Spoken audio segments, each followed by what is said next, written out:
Hello and welcome back to the lab. Today on the bench we have the bench itself. Not particularly. I got a question in the comments section of another video about function generators, scope inputs, and why this particular viewer was measuring something and it wasn't making sense and some things weren't working. And it's actually a pretty neat topic, so figured it was worth a video, and that is this video. So, function generator output impedance, scope, input impedance, and the variances thereof. We can also go into some perfect detail about what was going on, because I have a myriad of scopes with some various plugins, and I have a wall of function generators that we can take advantage of. Something that I can uniquely talk about here in the lab, because I have a myriad of 7000 series scopes. Both of these two are working 100%.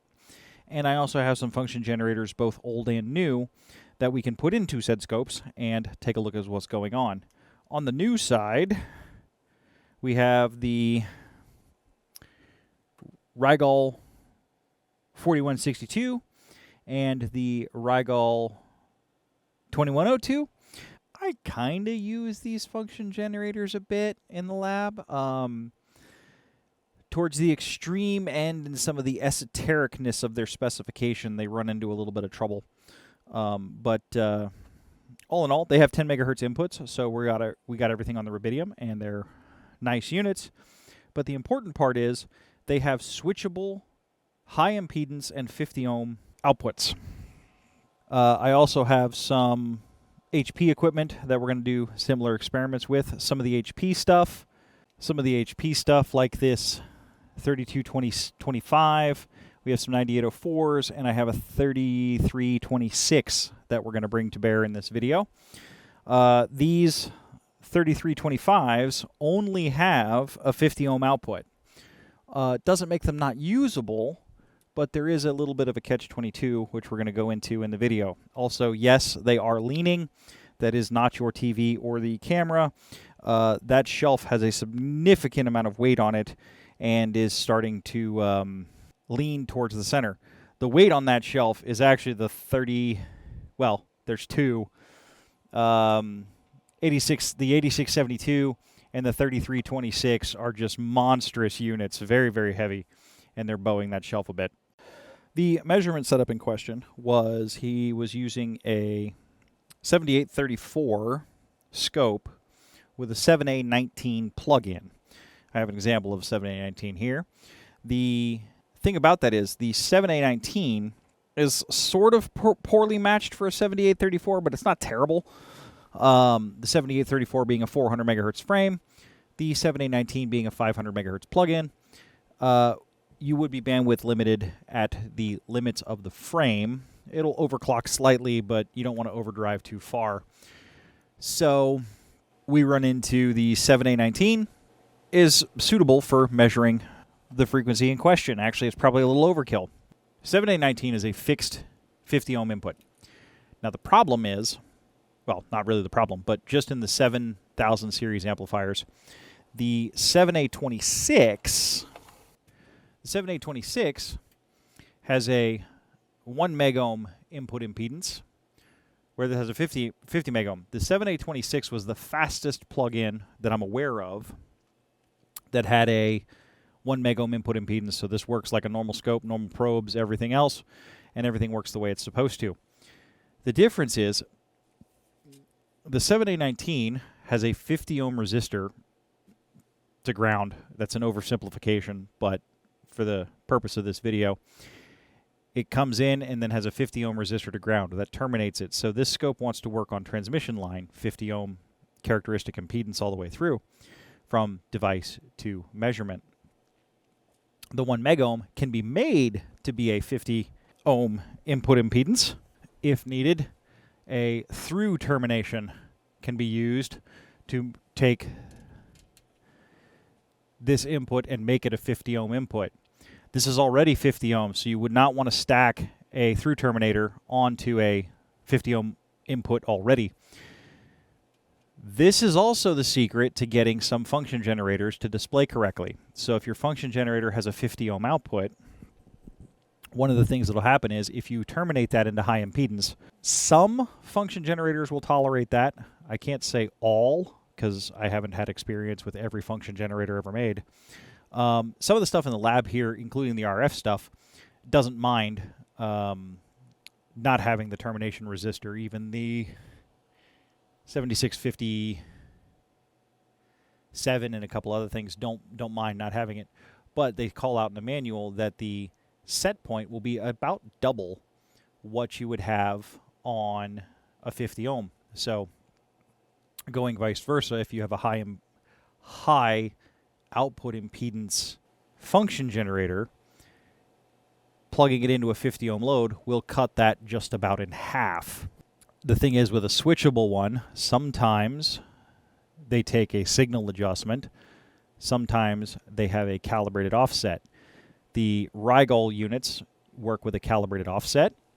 The HP units are straight up 50 ohm outputs already, so they're actually double. So if you set my HP unit to 10 volts peak to peak, you'll get 20 on this output. You'll get 10, as expected, on the 50 ohm terminator. Or you can take one of these, put it at the end of your BNC cable, put some alligator clips off the back of here, and now you have what you would expect to find at the source or at the signal end of your function generator. So, zooming in on the 2102, God, in 4K, this is dusty. Have to clean. If we go to, let's see here, output, we can actually see it's calling out high Z, so it's in high impedance mode for output. But if I go, turn the output off, home, they hide this somewhere. So if I go high Z off, it'll ask if I want 50, and I can even, on this particular function generator, I can even set the output impedance. But if we set that, and we go back to home, now it says 1 volt peak to peak. So we have an amplitude of 1 volt peak to peak. Now, what we'll do is we'll go back, and we'll set high Z on, and we'll go back, and now we have an amplitude of 2 volts peak to peak. We didn't change anything in the amplitude. All we did was change the output impedance. This is one of those function generators that just uses a correction factor when dealing with the amplitude. So when you set it to 50 ohms, whatever you had it set to, actually we can set it to a random voltage. Let's do 5.37 volts peak to peak. And now, if we set to 50 ohm, 2.685 volts peak to peak. So it doesn't matter what it is, it'll go. This just corrects the output amplitude for the source impedance. The thing with the function generator is it can only output so much voltage. So if I set it to, if I remember correctly, this one can do 10 volts. Yeah, it can do 10 volts peak to peak into 50 ohms. But it has a maximum output of 20 volts peak to peak. So it won't let me do 20 volts peak to peak because it'll say over limit because it ran out. So that's how a lot of this stuff works. Let's take a look at the scope, since I have a horribly mismatched plug-in assortment now, but that's part of where the fun is, and we'll go from there. Okay, we have a nice 2 volt peak to peak signal set into high Z. And as we can see, we have it coming in to the 7A26, which is actually a bad plug-in for this particular scope because that's a 200 megahertz plug-in, 100 megahertz scope. So I run out of scope before I run out of plug-in, which is actually pretty good. Lets me use the frame to its maximum abilities, but we're stuck with what we've got. So we have exactly what we'd expect. Now, I'm going to come over here to the function generator, and I'm going to kick it into, I'm going to turn high Z mode off, and we're going to see what happens. So high Z mode is now off. Nothing changed, but pardon the camera movement. But if we swing over here, high Z is off, and it says 50 ohms. Now, the thing is, if I come out of the window It's only 1 volt peak to peak when it's really 2. So my output hasn't changed, but my metering has because of what it's expecting the source impedance to be. We have a source impedance mismatch. Now, if we swing back over to the scope, we have a very cool 7A19 that is calibrated. So we'll flip over to that. However, just at 1 volt peak to peak, which is exactly what we'd expect out of this 7A19. Turns out this 7A19 is going to need some work. So, more content. That one's going to be a bit tricky because it's actually the variable delay line 7A19, so it's got some more pieces and parts in it. Now, if we leave it there, and I take the impedance of channel 1 and set it to high Z, it'll now say channel 1 is 2 volts peak to peak. But, as we can see, the scope didn't change. So, just because I'm loading channel 1 with a 50 ohm resistor in the 7A19, that's why we have the decrease in voltage. Swing over the function generator, we can see 2 volts peak to peak and 1 volt peak to peak on the scope. So everything is working as we would expect. Let's take a look at some of the HP stuff. So it's not really rated for volts out, it's in dBm.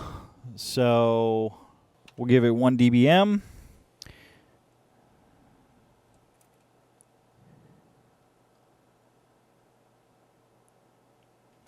One dBm is pretty close to 1 volt peak to peak. Actually, probably 1.1 is going to be pretty close. Pretty close to a 1 volt peak to peak. Now, if we take the same 10 megahertz signal, kick it over into the left, it's double. So even on an 8656B, we have the same behavior. A little bit close to double. Now, this isn't uncalibrated, but if the function generator can do it, you can set it. We can also add a 50 ohm terminator and get back to exactly what we'd expect.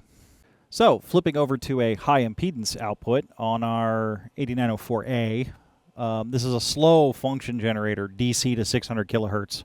So, it does not have 50 ohm outputs. Actually, they're don't think they're high Z. They might be 600 ohm for audio work, but I'd have to look at the spec sheet. But they're not 50 ohm, which is what's important for this conversation.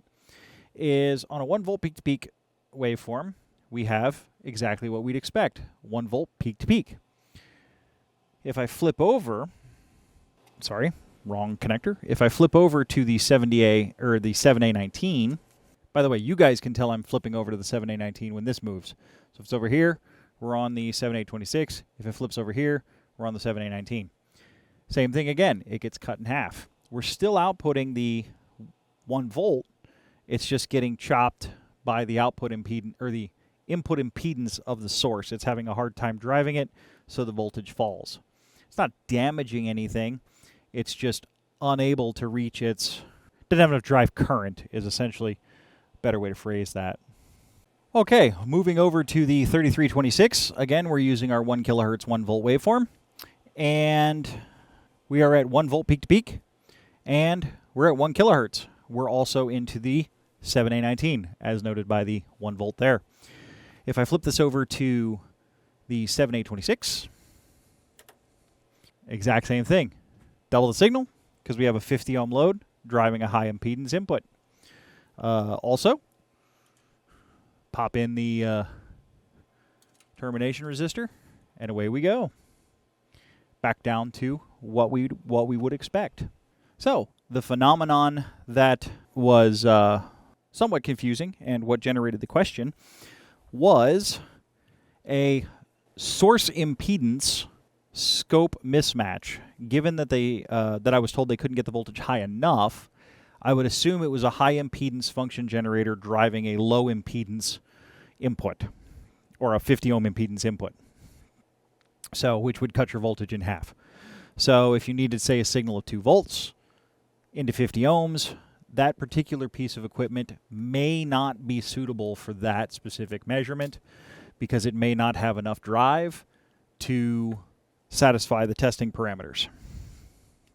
So thanks for stopping by the lab, and I hope that was helpful and helped clarify some things that were going on with function generators, scopes, and some measurement. As always, comments can lead to videos, hence this one. So hit me up in the comments section between videos. I do read all the comments on all the videos, and I love talking with everybody. If you'd like some additional content, hit up the Patreon page. Patrons are running ahead on YouTube, and their generosity helps keep the lights on here and the content coming out to YouTube. So, as always, thank you to all of them. More is always on the way, and I will see everybody in the next video.